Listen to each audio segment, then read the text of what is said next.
friends, welcome to Madras சமையல். இன்னைக்கு நம்ம மெட்ராஸ் சமையல்ல சாலட் எப்படி பண்றதுன்னு பார்க்கலாம்.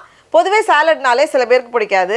நானும் கொஞ்சம் வருஷத்துக்கு முன்னாடி வரைக்கும் சாலட்னாலே நோ தேங்க்யூ சொல்ற ஆள் தான்.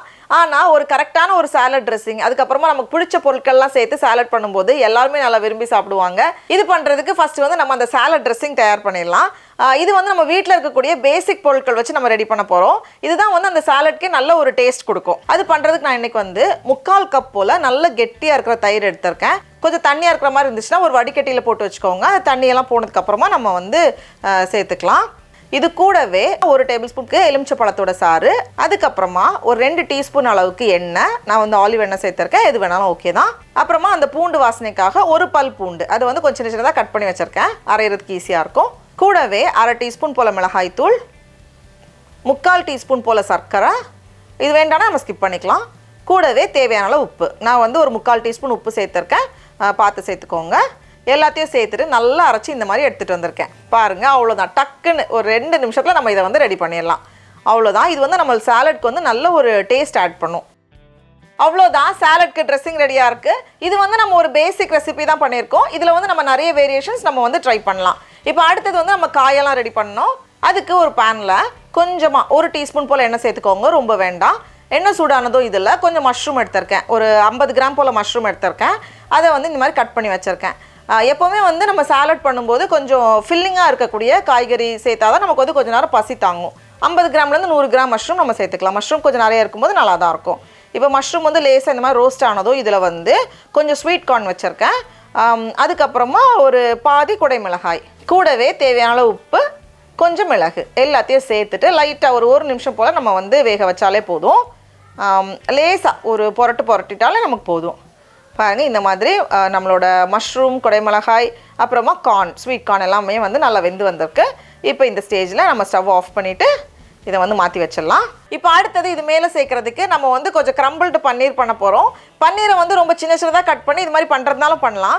ஆனால் அதை விட நம்ம இந்த மாதிரி பண்ணும்போது நமக்கு வந்து அந்த சாலடில் சேர்க்கும்போது இன்னும் நல்ல ஒரு க்ரன்ச் ஆட் பண்ணும். அப்போ வந்து சாலட் சாப்பிட்றதுக்கு இன்னுமே ரொம்ப நல்லாயிருக்கும். அதுக்காக நான் இன்றைக்கி வந்து ஒரு 100 கிராம் போல் பன்னீர் எடுத்திருக்கேன். இது கூடவே 1 டேபிள் ஸ்பூன் போல் கடலை மாவு சேர்த்துக்கோங்க. அதுக்கப்புறமா ஒரு 1/2 டீஸ்பூன் போல் மிளகாய் தூள், கடைசியாக தேவையான அளவு உப்பு, எல்லாத்தையும் சேர்த்துட்டு நம்ம நல்லா கலந்து வச்சிடலாம். சில பீஸ் வந்து கொஞ்சம் பெருசாக இருக்கும், சிலது வந்து நல்லா உதிரியாக இருக்கும். அந்த உதிரியாக இருக்கிற பீசஸ் வந்து நமக்கு நல்லா ரோஸ்ட் ஆகி நல்ல ஒரு க்ரன்ச் ஆட் பண்ணும். பாருங்கள், இந்த மாதிரி ரெடி பண்ணி வச்சுருக்கேன். இப்போ நம்ம வந்து மறுபடியும் ஒரு பேனில் கொஞ்சமாக எண்ணெய், நான் வந்து ஒரு 2 டீஸ்பூன் போல் எண்ணெய் சேர்த்துருக்கேன். நான்ஸ்டிக் பேன் இல்லை வந்து நல்ல ஒரு அடிகனமான பேன், அடிப்பிடிக்காத மாதிரி பேன் எடுத்துக்கோங்க. அதில் வந்து நம்ம இந்த மாதிரி நம்ம ரெடியாக வச்சுருக்கக்கூடிய பன்னீரை சேர்த்துட்டு கொஞ்ச நேரம் அப்படியே நம்ம ரோஸ்ட் பண்ணி எடுக்கும்போது ரொம்ப ரொம்ப நல்லாயிருக்கும். இந்த மாதிரி பன்னீர் வந்து க்ரம்பிள் பண்ணி சேர்க்கும்போது ரொம்ப நல்லாயிருக்கும். நல்ல ஒரு க்ரன்ச் ஆட் பண்ணும், டேஸ்ட்டுமே நல்லாயிருக்கும். பாருங்கள், இப்போ எவ்வளோ நல்லா சூப்பராக வந்திருக்கு. அந்த கொஞ்சம் பெரிய பெரிய பீசஸ்லாம் கொஞ்சம் சாஃப்டாக இருக்கும். அந்த சின்ன சின்னதாக நல்லா உதிர்த்து விட்டதெல்லாம் வந்து நல்ல கிறிஸ்பியாக இருக்கும். இப்போ வந்து நம்ம எல்லாத்தையுமே அசம்பிள் பண்ணிடலாம். நான் வந்து கொஞ்சம் லெட்யூஸ் வந்து கட் பண்ணி வச்சுருக்கேன். இது வந்து நம்ம சும்மாவே சாப்பிட்றலாம். ஒருவேளை லெட்யூஸ் கிடைக்கல அப்படின்னா நம்ம வந்து முட்டைக்கோசை நல்லா சின்ன சின்னதாக கட் பண்ணிட்டு தண்ணியில் அலசிட்டு நம்ம காயை வந்து லேசாக ரோஸ்ட் பண்ணோம்ல, அது கூட சேர்த்து லைட்டாக டாஸ் பண்ணி எடுக்கலாம். அதுக்கப்புறமா இது மேலே வந்து நம்ம ரெடியாக வச்சுருந்தோம்ல காய், அதெல்லாம் வந்து உள்ளே சேர்த்துடலாம். கூடவே வந்து கேரட் அந்த மாதிரி பட்டதெல்லாம் நம்ம வந்து வேக வைக்க தேவையில்லை, ஃப்ரெஷ்ஷாக சேர்க்குறது இன்னும் நல்லது. அதனால் நான் வந்து கொஞ்சம் பெருசாக துருவி வச்சுருக்கேன் கேரட். அதுக்கப்புறமா ஒரு தக்காளி, அதை வந்து உள்ளே இருக்கிற விதைகளெல்லாம் எடுத்துகிட்டு அந்த வெளியே இருக்கிற அந்த இதை மட்டும் சின்ன சின்னதாக கட் பண்ணி சேர்த்துருக்கேன். அதுக்கப்புறமா நம்ம ஏற்கனவே வேக வச்சுருந்த கொண்டைக்கடலை இருந்துச்சுன்னா அதுவும் சேர்த்துக்கோங்க. இப்போ இதில் வந்து நம்ம ரெடியாக செஞ்சு வச்சுருக்கோம்ல சாலட் ட்ரெஸ்ஸிங், அது வந்து சேர்த்துக்கலாம். நமக்கு எவ்வளோ வேணுமோ அதுக்கேற்ற மாதிரி. கொஞ்சம் நறுக்கின மல்லி இலை, கடைசியாக நம்ம வந்து க்ரம்பிள் பண்ணி ரோஸ்ட் பண்ணி வச்சுருக்கக்கூடிய பன்னீர், இது வந்து நல்ல ஒரு க்ரன்ச் ஆட் பண்ணும். அவ்வளோதான், நம்மளோட சாலட் பாருங்கள் எவ்வளோ சூப்பராக கலர்ஃபுல்லாக ரெடியாக இருக்குன்ட்டு. இதுதான் சேர்க்கணும்னு கிடையாது, இதில் நம்மக்கிட்ட என்னென்ன இருக்கோ எல்லாமே சேர்த்துக்கலாம் சாலட்க்கு. குறிப்பாக இந்த ட்ரெஸ்ஸிங், இந்த சாஸ் நம்ம சேர்த்து பண்ணும்போது ரொம்ப ரொம்ப நல்லாயிருக்கும். சடா, அவ்வளோதான், நம்மளோட சாலட் பவுல் ரெடியாக இருக்குது. இதில் வந்து நம்ம எனக்கு வெஜிடேரியன் ஆப்ஷன் போனதுனால பன்னீர் சேர்த்துருக்கோம். இதில் வந்து சிக்கன் இந்த மாதிரி ரோஸ்ட் பண்ணி சேர்த்துக்கலாம், முட்டை, அதெல்லாமே நல்லாயிருக்கும். ஸோ வேறு ஏதாவது இதே இதில் நம்ம வேறு வேரியேஷன்ஸ் பண்ணலாம்.